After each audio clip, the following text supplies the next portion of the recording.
It looks like it's working. Okay. It's loading.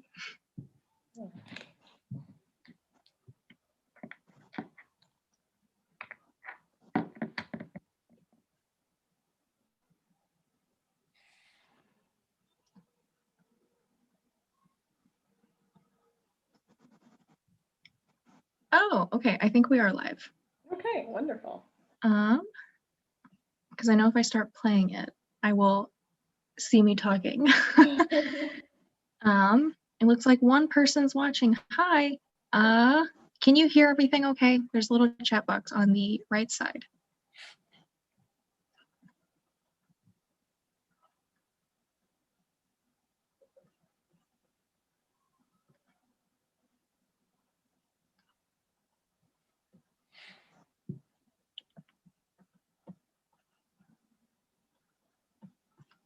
Okay. I think it's working. Okay, all right. But yeah, just in case, I will record it on Zoom, and if there's any problems, we can upload it on YouTube afterward. So, but hi everyone, welcome to our presentation by Safe Connections to Introduction to Intimate Partner Violence by Jasmine Parks, who is the Crisis and Community Education Manager for Safe Connections. All right, thank you, Mariah, for having me. Welcome everyone, thank you for joining.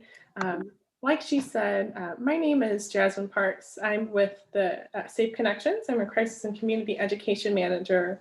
And tonight we're going to be talking about an introduction to intimate partner violence, signs, and support. So as we get started, I just want to share a bit about Safe Connections. We are a local St. Louis City area nonprofit. We were founded in 1976. And our mission is to reduce the impact and incidence of relationship violence and sexual assault through education and prevention, crisis intervention, counseling, and other support services. So what that looks like is we have a few different services, the first one being our 24-hour crisis helpline. That number is actually featured at the bottom of this and every single slide. That is a phone number that folks can call any time of day, any day of the week for immediate crisis intervention for themselves, for a family or friend, anything like that. We also offer individual and group counseling for teens and adults. And we have a program called Project Heart, which does prevention education programming for kids ages 12 all the way through high school, where we talk about things like healthy relationships, bullying, right, things like that, and other sorts of community education like tonight's presentation. So all of our services are free. They don't require insurance or anything like that. At the end of this presentation, they'll have an info email. If you are interested in any of these services, you can email us or give a call to that 24-hour crisis helpline and we'll direct you to the right person. All right. So I always like to give this disclaimer whenever I get started with a presentation. My job is to talk about this topic day in and day out, right? I am used to doing so. However, I recognize that not everyone is that comfortable doing it. And I recognize how prevalent violence is in our society, right? It is likely if there's multiple people in this space with us tonight, right? It's likely that one of us is going to be a survivor. So if at any point you get overwhelmed, if you feel uncomfortable, feel free to take space. You can walk away from it. You can mute your computer. You can, grab some water, come back. Please take care of yourself. And also, there are going to be times when I am going to ask your opinion on things. I'll ask you to type in the chat and offer your opinion. So these are some conversation norms I like to establish. Use I statements. Only try to talk about your experiences. Try not to define it for anybody else, right? If somebody says something, let's assume they meant it as a positive, right? They meant to further the conversation. This third one is really, really important to me. Thoughts don't have to be fully formed to be valuable in this space.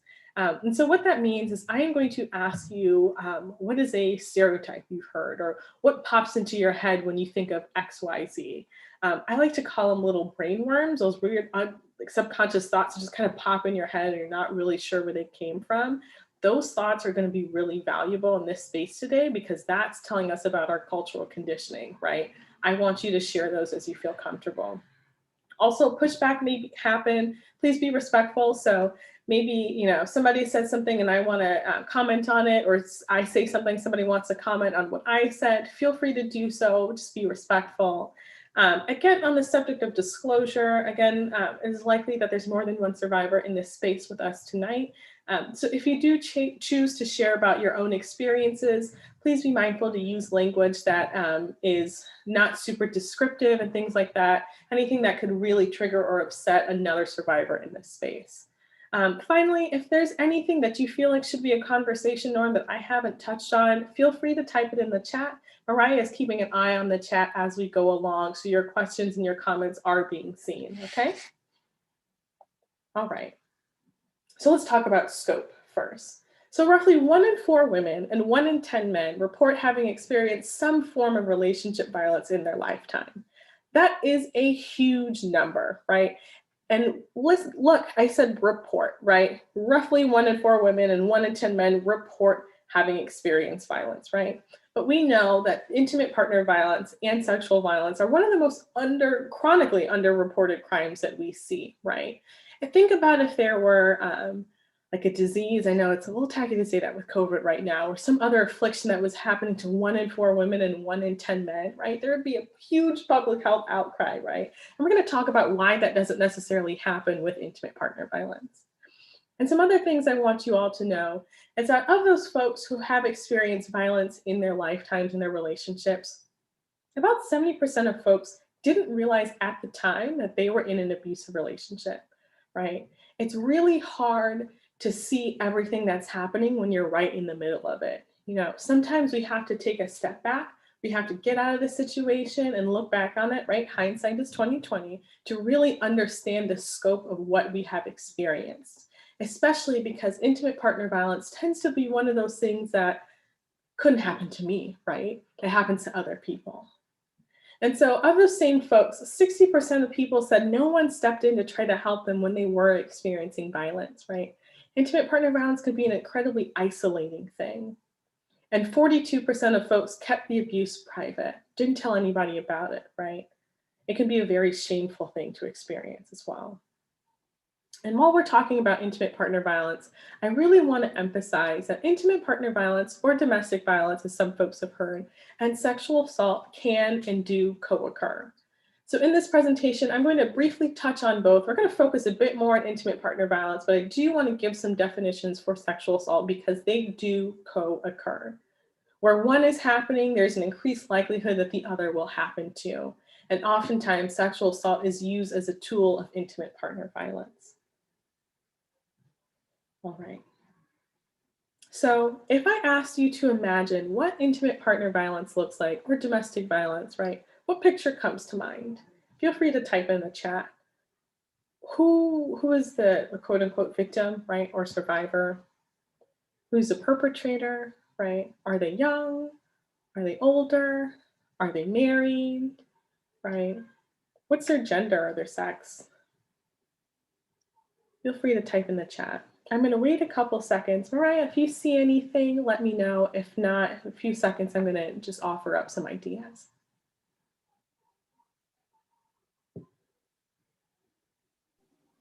Not seeing anything just yet. Okay. So we can imagine media, right? For picturing, let's think of like Law and Order SVU, right? Or a commercial we saw, or a book that we read, right? All these things that can inform this picture that we create as a culture. I know I personally, and I'm a professional in this field, right? When I think of it, I tend to think of the survivor or victim, however you choose to call them, as she's young, she's white, right? She's a woman. She's in a monogamous relationship with a man. She is physically smaller than that man, right? Maybe she's being physically hit by that man, right? That's the picture that comes into my mind. And again, I'm a professional, right? And so I know logically that's not true of everyone. So where is that picture coming from, right? We have, I call it a cultural narrative, right? When we're watching movies and TV and reading books, there's a tendency to create a picture of what it's supposed to quote unquote look like, right? But in fact, it can and does happen to anyone. So when we think back to those statistics, you'll notice I only said men and women. I didn't go into folks that maybe are non-binary. I didn't specify LGBTQIA folks, right? And there are some studies that show that rates can be higher in marginalized communities, especially in the LGBTQ community, right? But again, it's a chronically underreported crime.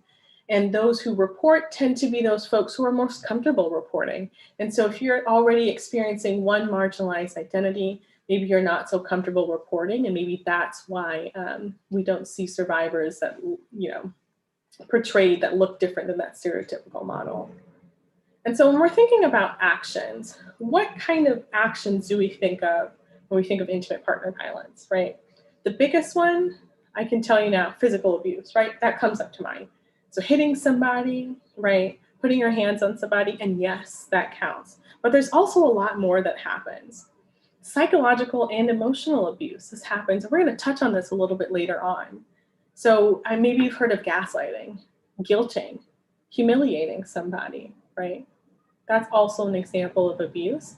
And oftentimes when I'm talking with survivors and we're working through their experiences, I hear that, yes, physical abuse was painful and it left scars, but so was the mental and emotional abuse. And those scars aren't visible, right? And that can be incredibly difficult to overcome, right? A physical scar might heal in, 12 weeks, right? But somebody can be dealing with the mental and emotional scars of something 12 years later. There's also sexual abuse. Again, remember, it can be used as a tool of intimate partner violence. Economic abuse and financial control, right? Who's controlling the money? Does somebody have to ask for an allowance or have to beg for necessities, right? Stalking. Where are you? Where are you going? I'm showing up. You better be there. Why are you taking so long? I have to, right? And technology abuse. This is something we're seeing more and more. The field is just now starting to catch up. So I'm going to monitor your social media. I'm going to track where you are on your phone, right? I want to see all the apps that you use. All of these are examples of intimate partner violence. So if we think of a definition of intimate partner violence, this is what I think of. It is a pattern or seemingly sporadic instances of abusive behaviors and or violence that one person uses against their intimate partner to isolate, intimidate, instill fear, and decrease a partner's self-esteem and self-worth. That's a mouthful. Okay, so we'll break it down. 1, it can be a pattern or seemingly sporadic instances of abusive behaviors, right? Some of you all may have heard of the cycle of violence, right? And that can be true for some survivors. So the cycle of violence typically is portrayed as, maybe we'll call it the honeymoon period. Everything seems to be going great. The relationship seems to be fine. And then we transition into the tension building period, right? Maybe you feel like you're walking on eggshells, there's snide comments being said. You feel that tension building up. Then we have the explosive incident, right? That is when an abusive behavior, usually maybe a physically abusive behavior occurs, although it can happen in the tension building phase as well. So we've got a blow up, right? Maybe we've got a violent incident. We've got the event, capital T, capital E, the event, right? And then there's a cool down period. Maybe the person that just blew up and was abusive is apologizing. I'm not going to do that again. I'm sorry, it was because of XYZ, right? And then we go back into the honeymoon period and everything is fine and dandy. But then that goes away in the tension building period, right? And then we see this cycle and it happens over and over. And that is very true for some folks. But for other people, it's sporadic, right? And that can be just as scary because it's hard to predict. It's hard to know when it's going to happen again. And so no matter the frequency or the pattern or lack thereof, right? It is a set of behaviors or tactics that one person uses against their intimate partner to isolate, intimidate, instill fear, decrease their self-esteem and self-worth. All right. So what about sexual assault? What comes to mind? Again, feel free to type in the chat. I'm going to give my own definition, and if Mariah sees anything, she'll let me know. So I know, again, I'm thinking of maybe Law and Order SVU or Scary Movie, right? When I think of sexual assault, maybe I picture a young woman, maybe she's college age, right? Maybe she's walking home at night and somebody jumps out of the bushes. Maybe it's a large man, jumps out of the bushes and grabs her and assaults her, right? Or Maybe she's on a college campus and she's drinking, she's taken advantage of, right? Those are the two narratives we see oftentimes. And those can be true and are true for a lot of people. But for a lot of people, there are also different narratives, right? So we know as professionals that oftentimes sexual assault is inflicted upon somebody by an acquaintance or a friend or a partner, spouse, loved one, right?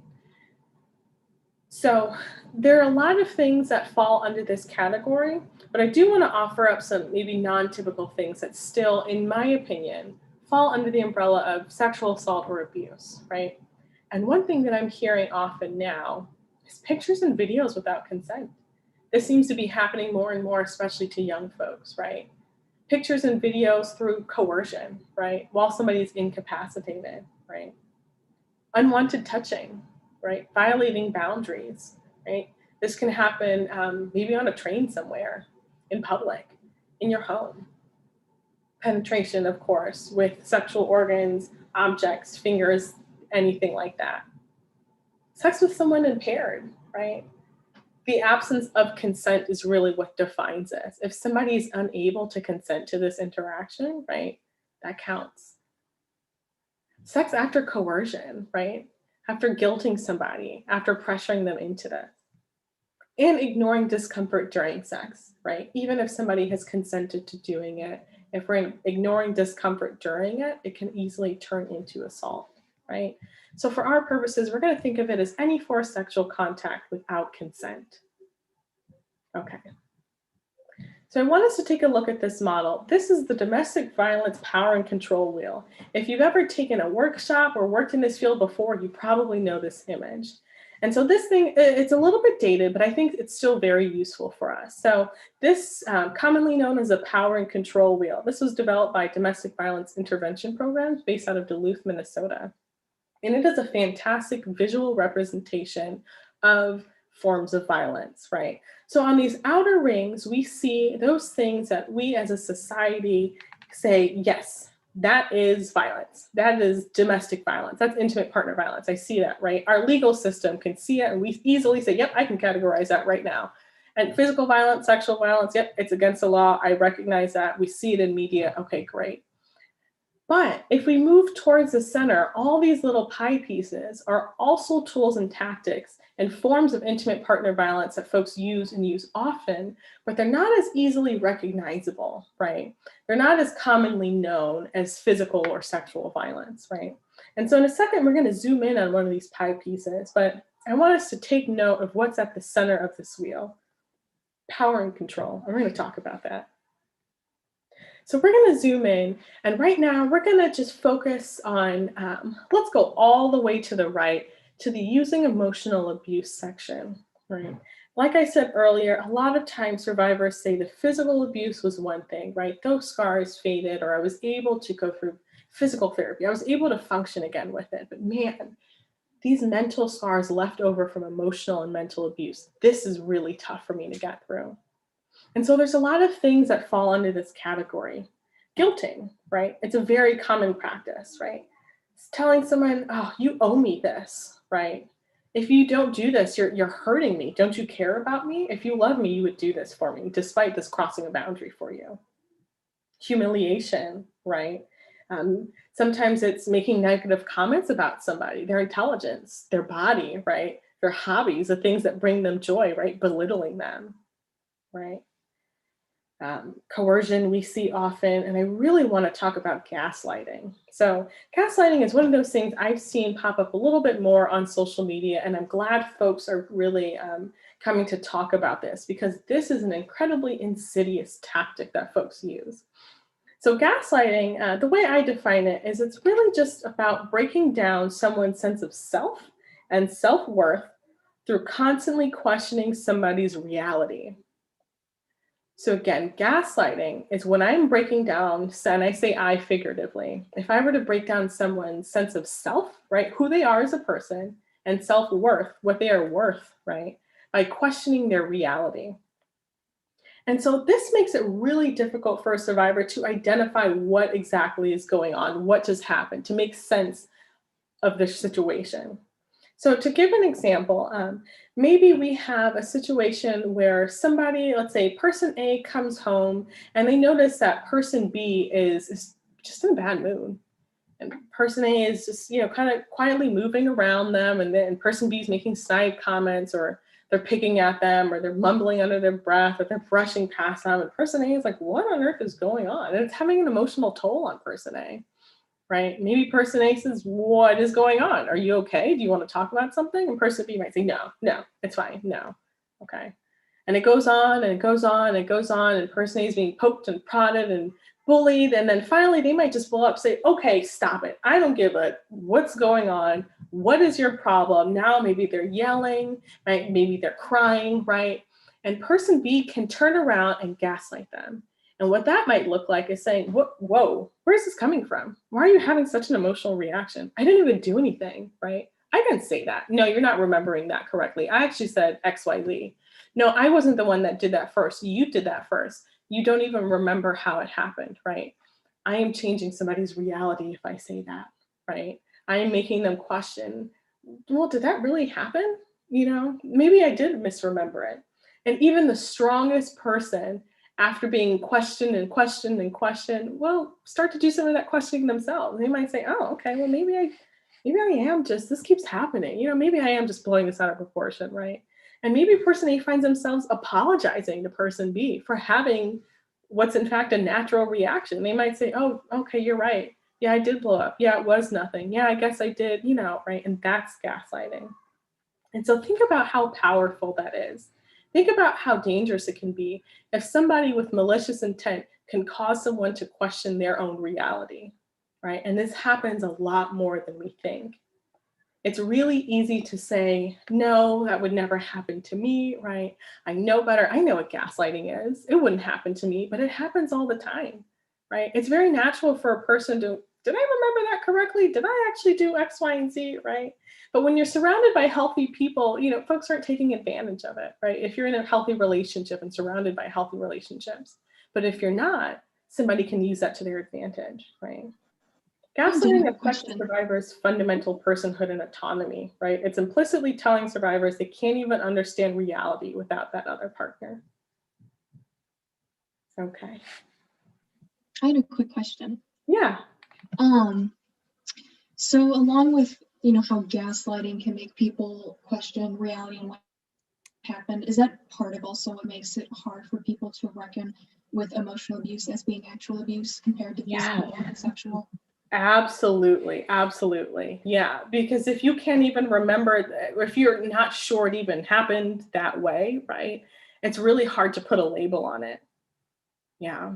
And the tricky thing is that oftentimes, even when it does happen, there's usually an explanation for it, right? I don't think it's a justified explanation, but it's very common that somebody, an abusive partner, will say, no, okay, well, no, it didn't happen that way. Okay, well, maybe if it did happen that way, well, you caused it, right? Or you deserved it, right? And that usually follows.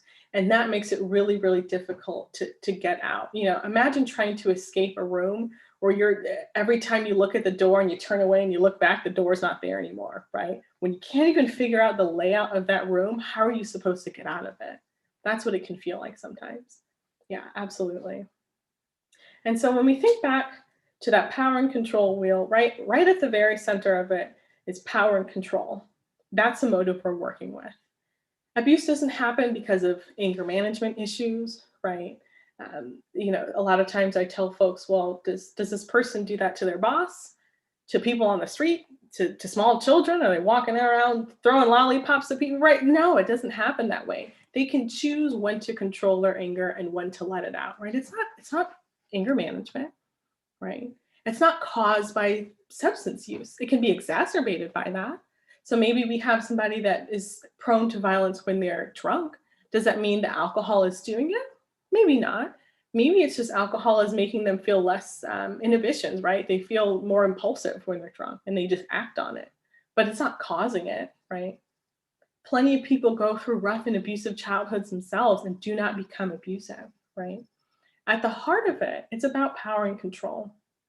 For whatever reason, a person feels entitled to control their partner, right? They value power in their relationships, the ability to control someone else. That's at the heart of it, right? It is never something that a survivor can bring upon themselves, right? And oftentimes it's hard to spot, right? Folks are really, really charming. How many of us have gone on a first date and a person, shakes our hand, introduces themselves, and then tells us all their flaws, right? It doesn't really happen like that. It can be very, very insidious, and it's hard to identify. And so when I talk to folks and they are maybe questioning a relationship, questioning things, I always encourage people, instead of trying to decide, is this an abusive relationship? Ask yourself, is this a healthy relationship, right? Relationships exist on a spectrum from healthy to unhealthy to abusive, right? And certain actions can push and pull a relationship along this spectrum, and it can change day by day. So a relationship that was maybe healthy in the beginning can turn abusive, right? Very, very rarely it can go the opposite way. Very rarely, right? And so it's hard to say these three actions are what's going to qualify in a relationship as abusive, right? There's some things that are fairly obvious. So physical abuse, yes, that's very clear. But I'm going to give you an example to demonstrate why it's hard to just check a box and label something. So say we've got two couples, right? And the first couple, one person says, you know what, I am awful with money. Every time I get my paycheck, I'm spending it. I'm having a hard time making rent. So what I think would be better, how about we get a joint account? I'm going to put my paycheck into that account. You handle the bills and you just give me an allowance or something. And that's what I can spend. And the other person says, yep, okay, yep, you're terrible with money. I would rather do that. Great, right? And then the second relationship, one person says, you have to deposit your check into the shared account. And I'm going to handle all the finances. I'm not going to let you in on what the real finances are. You can't look at any of the bank statements. I'm just going to give you an allowance. Or maybe I'm going to force you to beg for money. And that's how we're going to do things, right? So the actions are still kind of the same, right? It's still one person is depositing their check and getting an allowance from there, right? But the difference was consent versus coercion, right? Versus a choice, right? Or threat. And so that's why it's hard to check off a particular box and say, okay, yes, this is abusive, right? Or not. I really encourage folks to trust their gut. Our brains are these incredible statistical machines. Sometimes our brains pick up on cues that our conscious mind didn't really register, and we just get a gut feeling. I'm like, I can't explain it. I just don't want to do that. I can't explain it. I'm just feeling a little bit iffy about this relationship.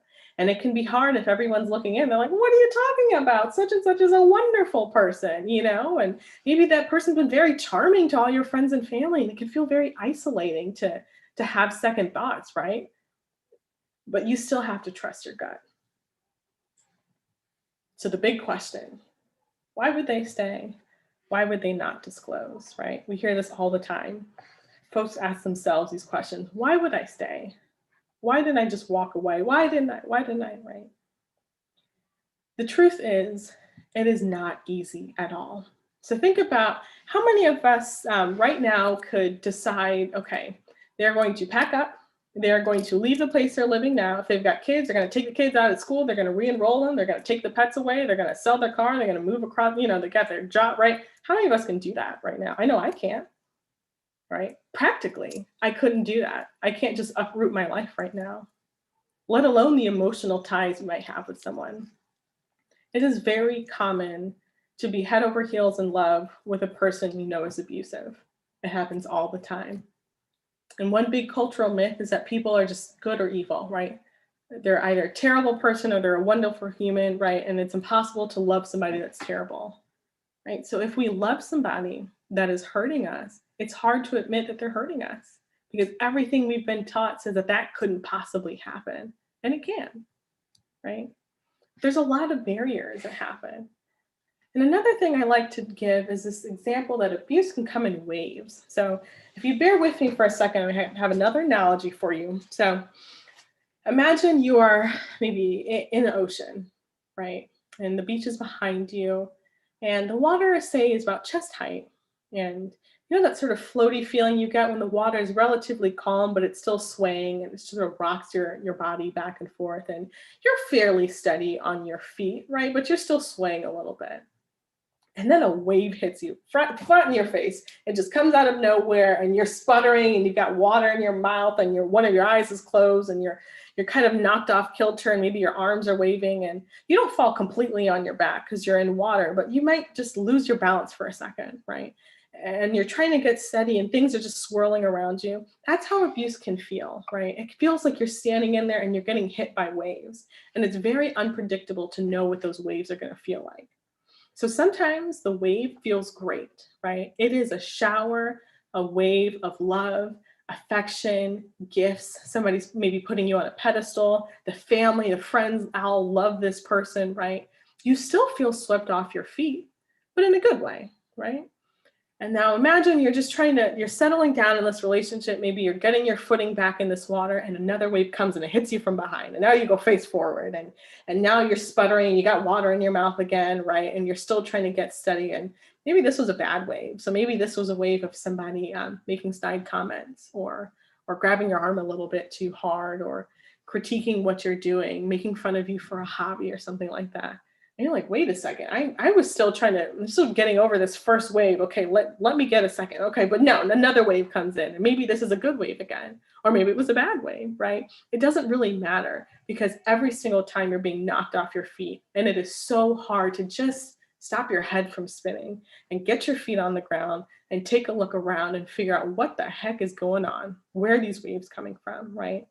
It can feel like a very physical sensation of your head swimming, right? And it's very normal, especially after we've become accustomed to those waves of happiness and joy and love, right?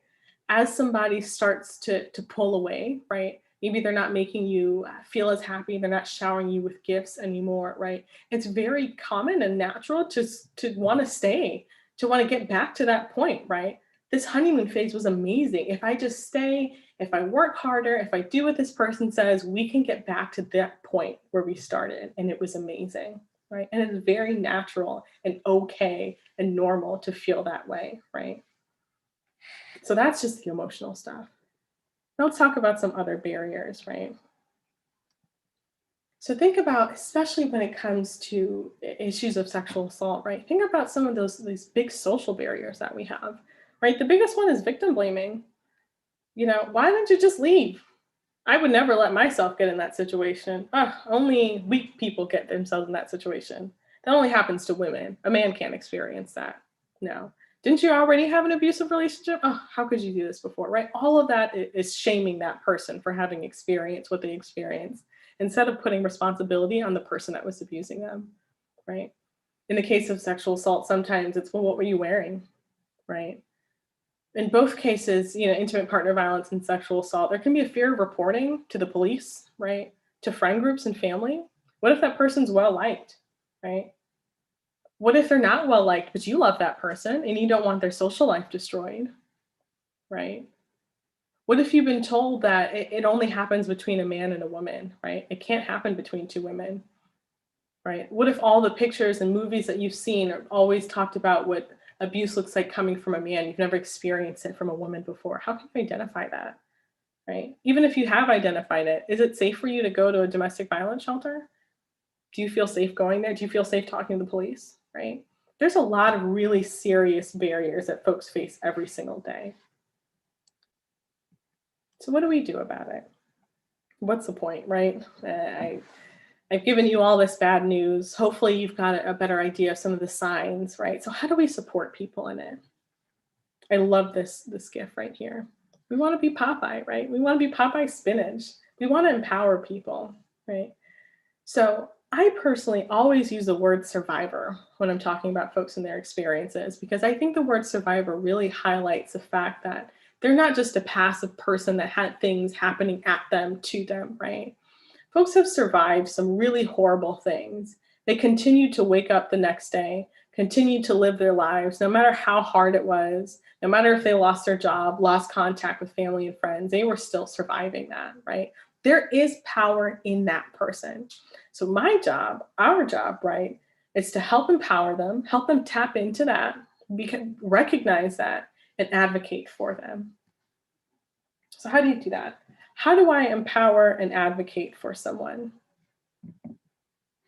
So empowerment is about helping a person find their own voice and not giving it to them or telling them what it is. And I can say, again, I'll be vulnerable here as a professional. It's still really hard for me. Sometimes I hear a situation and I'm like, oh boy, I've got all the people you can call. I know exactly what you should do. And I have to wait. Okay, Jasmine, stop, right? If I know that this person has been experiencing abuse, I know this person has been having power and control of their own lives taken away from them, right? Who am I to continue to do that to them? My job in that moment is to empower them, help them find their own voice, right? And sometimes this can take a really long time, especially if somebody's been experiencing it for decades, right? Sometimes I work with people that are having a hard time just kind of picking out what they want to do, what they want to wear, what they want to eat, because that choice was taken away from them, right? Some people find it very easy. They're like, I am sick of being under this person's thumb. I know exactly what I want to do. That's great, right? But we want to make sure we're helping that person find their own voice, their own opinions. It's there. It might have been buried, but it's there. And we're not giving it to them or telling them what it is, right?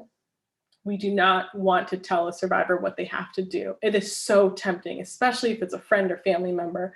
Leave that person, come on over here. I'll be right there. I'm going to help you pack a bag and we're just going to do it now, right? That's not empowering them. It's making a decision for them, right? So first, give them their voice back. Just be silent and listen to them and hear what they have to say. Okay. And then we advocate for them. So we're going to inform the person of services and options that they have, right? So services can be community resources. So I've heard of this place called Safe Connections. They do this sort of work. Or I heard the Ywca does group counseling for survivors and their friends and family, right? Inform them of what's available or options. I know that personally, if I can let you stay with me for 2 months, or I can help you move out this day, or I can help you with that security deposit, or how about we have a standing date every Wednesday, we're just gonna talk it out. You don't have to leave, I'm just gonna be here for you, right? We sort of give them a silver platter with everything listed on there, right? And then we support them as they make an informed choice. It is going to be really tempting again to say, and I would recommend you do X, Y, and Z. And that can be okay. But remember, their choice is their choice, right?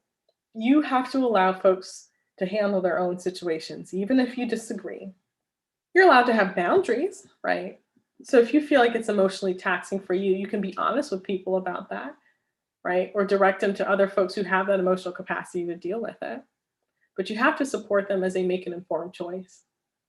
And I'd like to say here that on average, it takes a survivor, again, on average, 7 to 8 times to really truly leave an abusive relationship for good.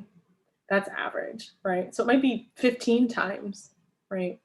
And so we have to be careful with the conversations we're having with people, because if I have a friend that comes to me and they've left their partner and I say, oh, thank goodness, I couldn't stand John Doe.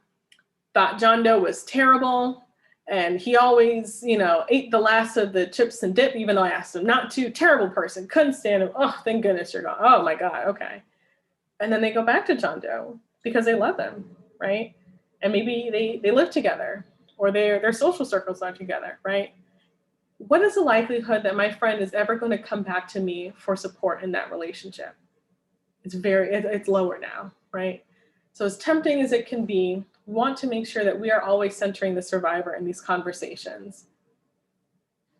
All right. Supporting the survivor. What I don't want folks to take away from this is that you have to become a professional in this field and know how to do a detailed safety plan in order to support a survivor. You don't. That's what I'm here for, right? That's what Safe Connections and all these other wonderful organizations are here for. It is okay and recommended to leave this sort of stuff to a professional, right? Leaving an abusive relationship is an incredibly dangerous and difficult thing to do for some folks. So it's okay, and it's encouraged that supporting the survivor just means I'm going to set aside this time and space, and I'm going to listen to you and hear exactly what you have to say, right? I'm going to listen, not just wait for my turn to talk. I am not going to bash that person, right? I'm going to make sure this survivor is the center of this conversation. And what I mean by that is sometimes when somebody discloses they've experienced abuse, we have a tendency to center the abusive partner, right? Well, you ought to report it and make sure this person gets what's coming to them and blah, blah, blah. Nope, we're not doing that. We are asking the survivor, what do you think would be helpful for you as you move forward? Not insinuating that they have to do anything at all, right? It can be really tempting to say, all right, when are you leaving? But we don't want to do that. We're just completely open. Thank you for sharing that with me, right? What do you think would be supportive? And there's plenty of other prompts that you can use. So we can start off by saying, I am so sorry this happened to you, right? You did nothing to cause this. And I can't imagine how you feel. Even if we have experienced abuse ourselves, we have to remember that abuse is an incredibly, while common, individual experience, an isolating experience. And no two experiences are exactly alike, right? And again, it's tempting to say, I know exactly what you're going through. I went through something. This is what I did. This is what you should do. It's so tempting to do that, but we can't. Maybe we can share if we want to help somebody feel more comfortable. I actually went through something like this, and it was difficult for me. I can only imagine how difficult this is for you. I know how much I struggled. I can only imagine how much you're struggling right now, right? It feels like you're drowning sometimes. It feels like you just surviving is taking so much effort. I can't imagine that, Ask for goals. So, okay, somebody has disclosed this. Well, what do you feel like is your best and safest option, right? How do you want to move forward? What do you think could help you recover in the most non-judgmental way possible? I always like to tell folks, I'm not expecting you to pack up everything and leave right now. It is okay if you just want to talk for a while, if you just want to talk for weeks, right? Now, I do want to see you make some changes and make some steps to feel better, right? And to be in a healthier space. But I'm not going to define what those steps are. You and I are going to work together on it, right? Provide some options. So there are some resources available. What sounds okay to you? One thing I love about the St. Louis community is I can go to grab some takeout from a favorite restaurant and I see Safe Connections cards there, right? I go to the bathroom inside someplace, pre-COVID times, right? And I see a poster that has Safe Connections information or the YWCA's information or another organization, right? If we start to peel our eyes open or take a quick Google search, right, there are resources available. Just talk about it. And if you don't know, it's okay to say, I actually don't know, but I can direct you to somebody who knows. United Way is a fantastic resource for this. I love that you can just dial 211 from any phone, right? And it's going to automatically take you to your local United Way. And you can tell that person, I am experiencing abuse. Can you transfer me to somebody that works in this field? And they'll do that for you, right? Especially if you're working or helping somebody that maybe is having their phone calls monitored or things like that, or their call logs read. Dialing 211 isn't the same as dialing your Safe Connections phone number, right? And then always check in afterwards. So say you and that person had a long, fruitful conversation, right? We've got some next steps. Check in with them. Maybe that night, the week after, a month after, right? Keep checking in. Remind that person you're not alone, right? I am still here with you. I am still patient, right? Be aware of your own limitations, right? Especially if you're a survivor yourself, it can be really difficult to do this with someone else. It's okay to check in and say, hey, did you ever call Safe Connections? That's fine.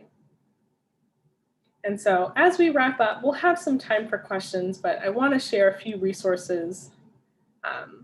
The first two, of course, Safe Connections and the YWCA. So the YWCA specializes in helping folks who've experienced sexual assault. They have drop-in crisis counsel. Well, they did pre-COVID. Now you do have to give them a call. And there's also Safe Connections. We've got our 24-hour crisis helpline. Actually, starting in the beginning of March, we'll have a crisis text line that we're launching. So folks can text that same number. Again, it's not up and running now, but it will be in early March. And people would be able to text and get the same sort of help as they would on the crisis helpline. And at the bottom, there are some legal resources. So Legal Services of Eastern Missouri has a fantastic program called Lasting Solutions. And they specialize in helping folks to get a divorce, custody, orders of protection, things like that, with dealing with an abusive partner. And finally, there's a crime victim center. They have city and county legal advocates that can help folks navigate the justice process. I've seen them go to court with folks. They've helped them file for orders of protection. They've walked them through. They have a legal helpline as well. It's a really incredible resource. So as we wrap up, I always encourage folks to think about what you're going to do to take care of yourself today. Now, I know sometimes folks hear self-care, they're like, I don't care about that. What? That's nonsense, right? But for a lot of professionals, I think of psychiatrists and things like that, self-care is an ethical practice, right? It is a standard. To stay licensed, you have to take care of yourself, right? You're mandated to take some time off, right? And so I encourage everyone that spent their time in their evening, right, their free time or work time, dedicated this time they could have been doing anything else to come and learn about this topic, to help out their community, right? You've taken a lot out of yourself. You just listened to me talk for 45 minutes straight, right? You deserve to have some good injected back into your day. So take a look, just think about it. Are you gonna watch something nice? Are you gonna make a cup of tea? You're gonna play with the dog? You give somebody a call, right? Are you just gonna sit and be still and quiet for a little bit? Please take some time to think about what you will do today or tonight, tomorrow, to take care of yourself.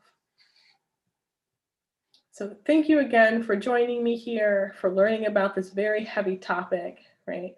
I'm always excited if it's 1 or 100 people, that I know that's 1 or 100 more people that are really passionate about this and are going to be a pocket of change wherever they go.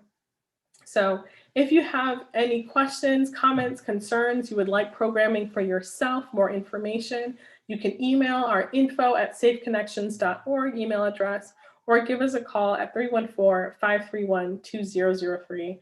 Any time of day, rain or shine, we're always open and here. Thank you so much, everyone.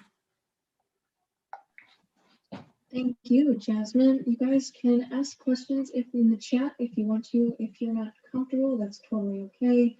I did have one question for you. So I know it's been a lot harder for people to get help and access help since everyone's at home. Are there other avenues that can be taken, or is it still mostly strictly phone calls? Yeah, so Safe Connections right now, we are doing phone calls and telehealth, like webcam interface therapy services. And for the most part, I think most people are operating that way. So it is a phone call or through a video chat. That's one of the reasons why I'm really excited. And I know March is a really long time away still, but I'm really excited for Safe Connections to launch this crisis text line. So if you can't be on the phone, you can send a text. I encourage folks, every survivor knows their situation best. If it is absolutely unsafe to make a phone call, even if it takes, weeks, just keep yourself safe. If there is a window of opportunity where you can take a stroll, I have had folks ask a random person on the street to use their phone, and they called me from there, right? I believe in survivors' resiliency, even though it's a really dangerous situation.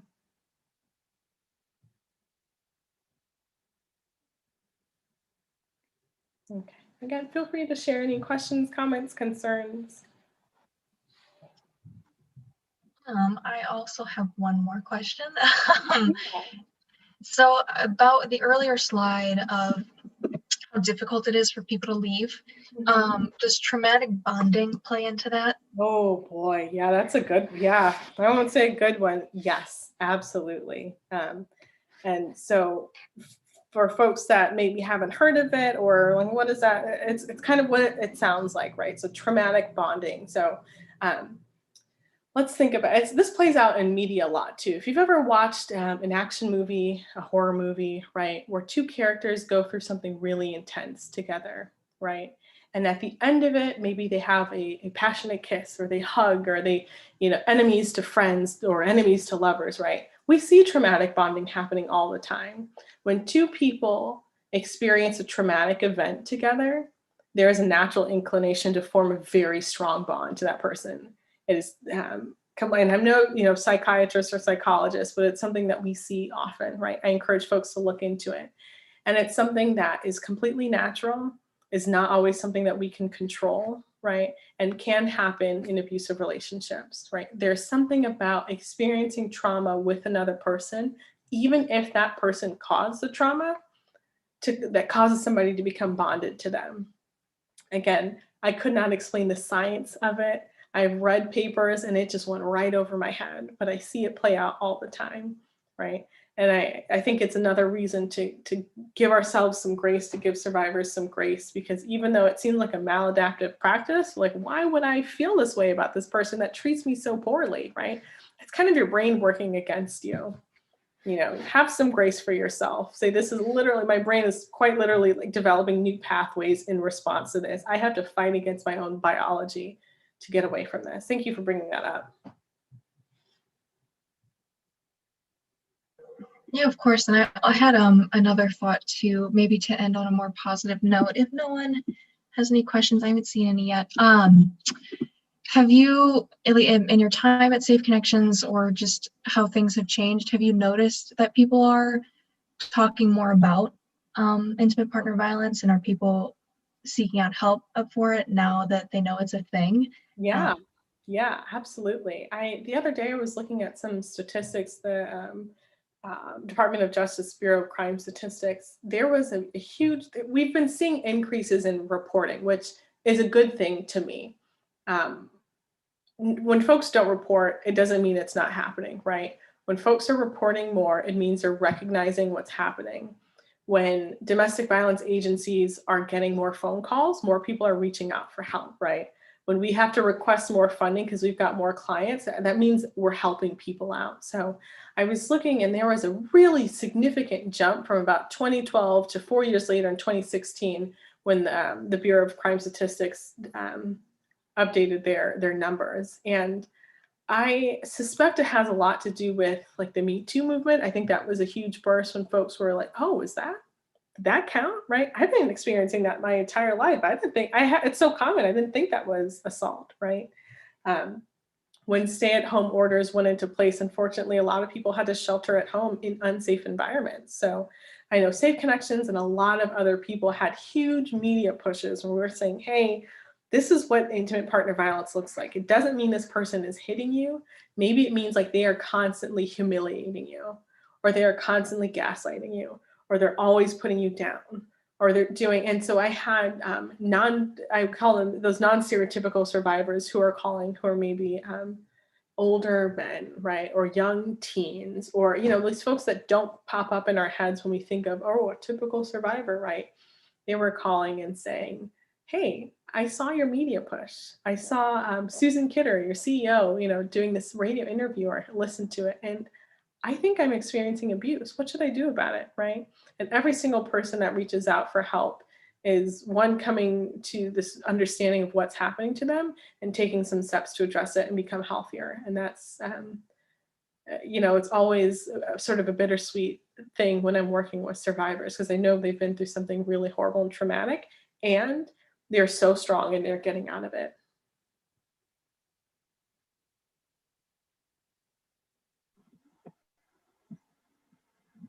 Thank you. I don't think anyone has any questions. Thank you, Jasmine, for a wonderful presentation. Thank you. Thank you for having me. And thank you everybody for joining. Yeah, really important for everyone to know about it and learn about it.